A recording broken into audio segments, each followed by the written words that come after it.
भाजपा महिला जिलाध्यक्षा करुणा सिंह ने प्रेस को संबोधित करते हुए कहा है कि भारतीय जनता पार्टी एवं एनडीए से जुड़े लोगों के साथ कॉलिशन गवर्नमेंट बनने के बाद महिलाओं का विकास हुआ है। आज महिलाएं सुरक्षित और सशक्त हुई हैं, जबकि इसके पहले महागठबंधन में महिलाओं को काफ़ी तंग फजीहत झेलनी पड़ती थी। और करुणा सिंह ने कहा कि इस बार फिर महिलाएं एनडीए के मूड में है और बिहार में हो रहे चुनाव पर जहां कहीं भी एनडीए के प्रत्याशी हैं उनकी जीत 100% संभव है। उन्होंने महिलाओं से अपील की है कि एनडीए सरकार बनाने में मदद करें और बढ़ चढ़कर मतदान करें, जैसा पिछली बार 6 तारीख को देखा गया है। उन्होंने विश्वास जताया है कि एनडीए सरकार में ही महिलाएं विकसित होंगी, शिक्षित होंगी एवं सुरक्षित रहेंगी।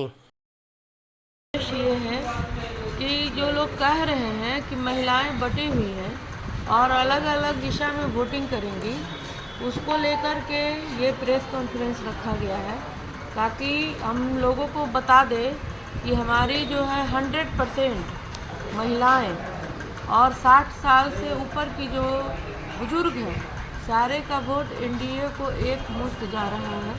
आप लोगों ने देखा होगा कि अभी पटना में जो चुनाव हुआ है वो 65% हुआ है, उसमें महिलाओं की संख्या, लड़कियों की संख्या ज़्यादा है। श्री राम हॉस्पिटल निकट दुखरनी मंदिर, अनुग्रह नारायण रोड, गया जी, जहां आप भारत सरकार के आयुष्मान सुविधा का लाभ ले सकते हैं। यहां आयुष्मान कार्ड के जरिए निःशुल्क स्वास्थ्य सुविधा देने की उत्तम प्रबंध है, जहां एम अली रब्बानी, आनंद गौरव, प्रमिला भदानी, राशिद इकबाल सहित कई सर्जन आपकी सुविधा के लिए उपलब्ध हैं। तो आइए श्री राम हॉस्पिटल निकट दुखरनी मंदिर, अनुग्रह नारायण रोड, गया जी, जहां किसी भी प्रकार के बीमारी के लिए बेहतर सुविधा उपलब्ध है, जहां निःशुल्क सुविधा का लाभ आप ले सकते हैं। आयुष्मान कार्ड धारक महिलाओं की संख्या अधिक है उसमें। अच्छा, जो महिलाएं वोट दी हैं, आप कंफर्म हैं कि एनडीए के पक्ष में ही जा रही है? एकदम 100%। कोई खास वजह जो महिलाओं के लिए आप सरकार ने किया है? मैंने महिलाओं के बीच में जा कर के काम किया है जी, और महिलाओं की भावना को मैं समझती हूँ कि महिलाएं जिस तरह से मूव करेंगी वो सिर्फ एनडीए सरकार होंगी। इसका एक बहुत बड़ा उद्देश्य है कि हमारे जो मोदी जी जो हैं महिलाओं के लिए लगातार सोचते आ रहे हैं। और सबसे बड़ा उदाहरण ये है कि लड़कियों के लिए जो उन्होंने ऐसी ऐसी योजनाएं लाई हैं, जिसमें आप देख रहे होंगे कि सबसे पहले तो वृद्धा पेंशन, विधवा पेंशन और विकलांगता का पेंशन, ये 400 से 1100 हो गया। हमारी एक संगठन है, संस्था है जिसको जीविका बोलते हैं। जीविका में महिलाओं की संख्या लाखों में है। हमारे यहाँ बिहार में लाखों में आती हैं, जिनका जो मूल पेमेंट था 6000, उसको बढ़ा करके 12000 कर दिया गया। मूल पेमेंट की मैं बात कर रही हूँ। अभी जो जीविका बहनों को 10,000 रुपया दिया गया है, वो इसलिए दिया गया कि वो जल्दी से जल्दी जो महिलाएं छूट गई हैं उनको पहले जीविका से जोड़ा गया है और उसको जोड़ने के बाद वो 10,000 रुपया दिया गया है, ताकि जीविका में महिलाओं की भागीदारी भी बढ़ जाए और उनकी संख्या लगातार बढ़ती जा रही है। और हमारे चुनाव के बाद वो 10,000 से बढ़ा करके वो राशि 2 लाख रुपये अलग से दिए जाएंगे, ताकि वो आत्मनिर्भर हो सके।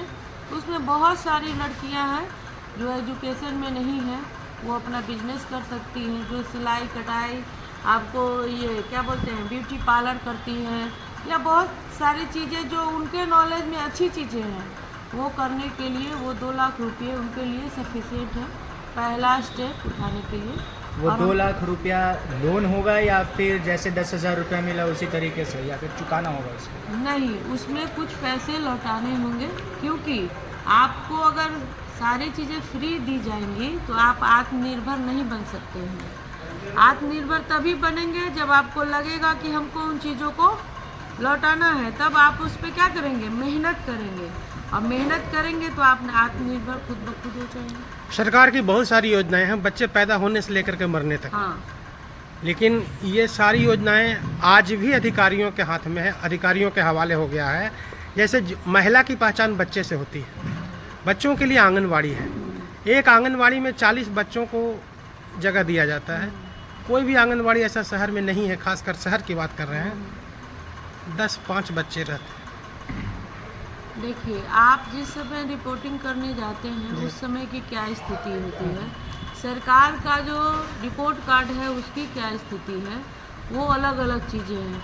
सरकार ने अपने तरफ से पूरी चीज़ों को दे रखा है, और वो प्लेटफॉर्म पे कब दिखता है कब नहीं दिखता है वो सरकारी जांच की चीज़ है, उसमें हम नहीं बोल सकते। और जहाँ तक आप अभी कह रहे हैं कि जन्म से लेकर के मरण तक का पैसा सरकार दे रही है। कुछ दिन पहले मैं मेडिकल कॉलेज गई थी अपने महिला टीम के साथ। मैंने 2-3 बार वहाँ जा कर के देखा है, मेरी रिकॉर्डिंग भी है वहाँ की, जानकारी भी है वहाँ की। जिस समय विनोद सिंह वहाँ के डायरेक्टर हो रहे थे तो मैं 2-3 बार गई थी। वहाँ मैंने देखा कि महिलाओं के लिए नाश्ता, खाना, बच्चे को रखने की व्यवस्था, सारी व्यवस्था सरकार की तरफ से फ्री थी। क्या आप ऐसा महसूस करते हैं कि आज भी महिलाएं मतलब प्रसूति के लिए प्राइवेट नर्सिंग होम में जाना पसंद करती हैं, पैसा मिलने के बावजूद भी सरकारी अस्पतालों में नहीं जाती हैं? नहीं, ऐसी वहाँ बात पे सही नहीं है। ऐसी बात नहीं है। अब आप मन के बढ़े होंगे तो वो अलग बातें हैं। हमारे कितने